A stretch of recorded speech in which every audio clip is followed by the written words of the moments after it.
Hey guys, this is Courtney Dailey, and I'm going to show you my clean beauty retouch regimen.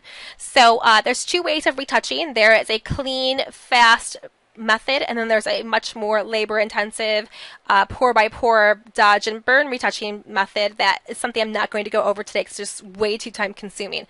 But this is the approach I take with my retouching when I have a client who has a smaller budget and I just want to deliver great photos in a short turnaround. So this is a shot that I took for a campaign recently for a jewelry company. They did not use this shot, so I'm going to use it today for my tutorial because I want it for my books. I absolutely love it. To start, first I'm going to take and my tools over to the left. I'm going to grab my healing brush tool, and I'm going to just go through and clean up her skin manually a little bit where I see there's physical bumps. There's textures that I cannot smooth out. These are ones that you can just tell. They would be a texture to the fingertip. They're a little raised, and that's the kind of texture that's tougher to get rid of in post unless you're actually physically changing those pixels. So that's what I'm going to do with the healing brush tool. And I'm sampling it from skin in the same area. So I keep on hitting my Alt button every time I want to resample and then grabbing new areas. So it's sampled area is similar texture, similar tone, just easier. And I tend to just get rid of anything that I know that as a woman I wouldn't want on my own face. She has gorgeous skin. That's also why I chose these photos, because it's going to be a nice, easy touch-up for us. Because there's not a lot of, if it was my picture, you'd be here for a while. So yeah, I'm going to smooth this out a little bit. Okay. So next I'm going to use the Totally Rad Pro Retouch Action Set. When I was first sent this, I laughed aloud because I'm so not into this kind of thing for skin. The owner asked me to try them and give them a chance, and I'm so happy that I did because I ended up really liking this set. And what I like about it is that the actions, there's several different actions for the skin. So instead of allowing a preset or a plug-in do everything for you, we just kind of do sliders and dials. I choose each step on what I want to do because I really control my image this way. And because it goes into my layers over to the right, I can go back in and dodge and burn different ways I want my photo to look. So I really have more control over my image. So I'm going to take a kind of a larger, maybe about a 200 pixel brush. And I'm going to just take that foundation light, which I have right now in my layers palette, and I'm going to just kind of smooth it over her skin. I tend to brush downward. I don't know if it's because I'm a makeup artist, but this is the same way we usually apply foundation. So it's kind of, I think it's just a habit. I don't know if it really makes a difference in post-production, but that's just the way I kind of do things.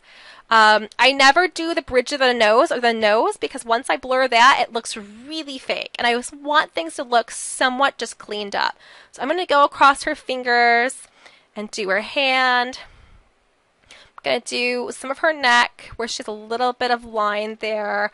Her chest a little bit mottled because you can tell she's been out in the sun. It is California after all. All right. So now I'm going to go to the DBlock Medium. Same brush. I'm going to look for areas that have what I would call blotchiness. So right here on her cheek, you see two blotches. Right here, they contoured her cheek. Needs to be blended a little bit better. Underneath her eye has a darker kind of area, and her arm I would feel was a little more blotchy. And I think there's an area on her forehead behind my little bar right now that I would like to use this on. So once this runs, I'm going to take the brush, same size brush, and it's still a white soft brush at 100 opacity, and I'm going to kind of just brush small little sweeps across those darker areas. So you can see it just kind of moves the pixels around and blends in areas a little bit better. And it's not a big dramatic change, but like watch underneath her left eye. It's just moving around the pixels so you can see the difference. It just makes the skin look a little smoother. I'm going to do a little bit right here. I'm literally just pressing down with my stylus, and that's what's happening. So for me, that's a big change. I'm going to take the same tool and just go completely nuts with it over here on her arm because I want the arm to really be retouched, and then also areas of her chest. So I'm just going to do I'm not going to go over these lines that are heavier. I'm just doing some of the textures around the lines. Okay, so that's what this just did for us. You can see the change. Look at her arm. Her arm was so mottled and had lots of weird texture, and now it just looks more retouched. But if I zoom in, the skin has plenty of texture still. I still see little pores. I still see hairs. I still see everything that makes her a human being. So that makes me a happy camper. I'm going to take that right there and do a little bit, right there underneath the nose. Yeah. Okay, so I'm going to merge all these. I'm now going to clean up her eyes. So I'm going to go over to the clean eye whites.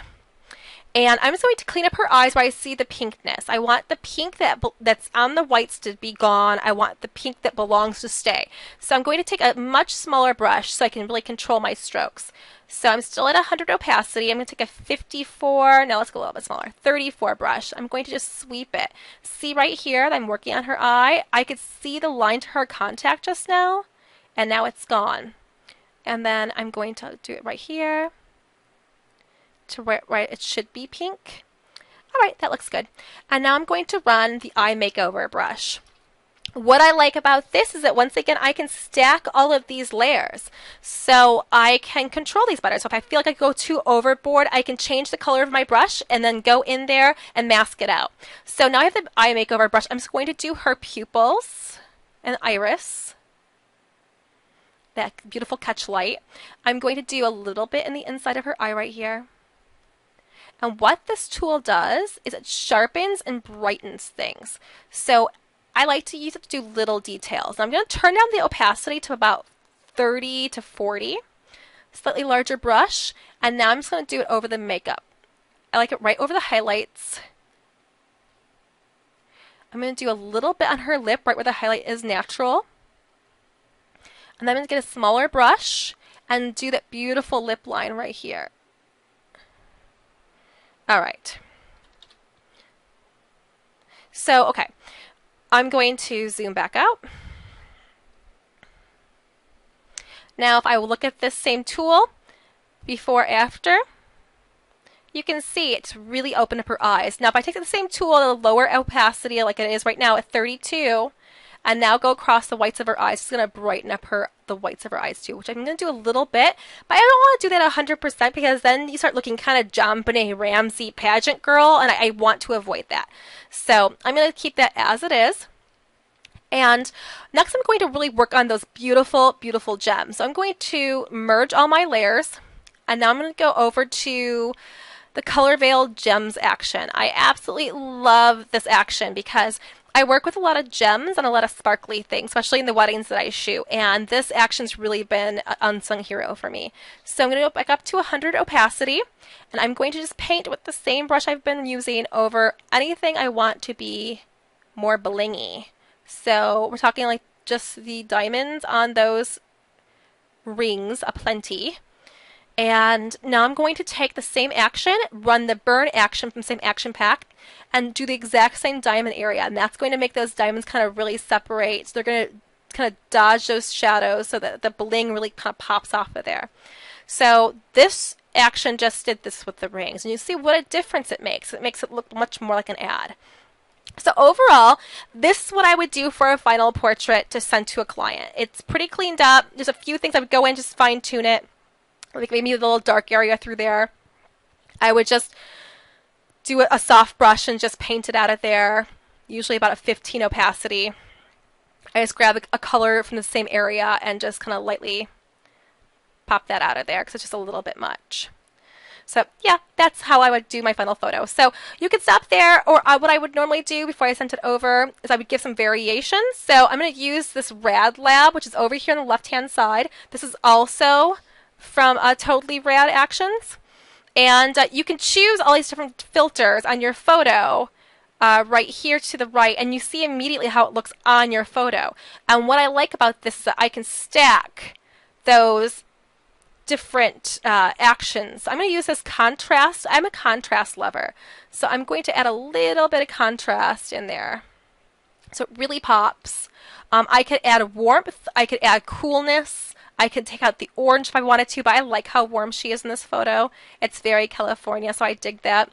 I can add in different light situations. Like right now I could add a little more light if I wanted to, but I'm keep it the way it is.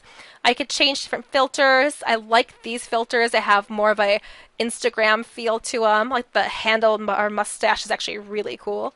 But I want to keep this kind of traditional. I'm definitely more of a traditional shooter because I shoot more commercial work. So I'm going to keep it as it is, but I just wanted to show you what there is here. I can go through a wedding so fast with just clicking these and choosing. If I wanted to go to black and white as well, I could choose one of these to go to black and white. You can see how beautiful the options are, and I like easy, fast options. So yeah, I'm going to stick the way it is. And that's my final photo. So, yeah. And overall, I love the way this photo looks. And if I wanted more contrast, I would run my magazine contrast action, which is something I've made myself. And it adds a little more pop, which is actually just, this is the way I probably turn it in. This is the way I like my photos to look. So now you can see it doesn't look like there's a lot of retouching on there. It looks very similar to the original photo. However, when you see the original photo, you can see there it's just so much more cleaned up. So here's after, before. And I'm sure you thought that photo looked beautiful in the beginning, but just that little difference in the end of what we did really makes that photo look polished and ready to go. So that's my workflow. Do things fast. If you have any questions, feel free to drop me an email, go onto my website, harass me, whatever you want to do. And I look forward to talking to you guys later. Thanks.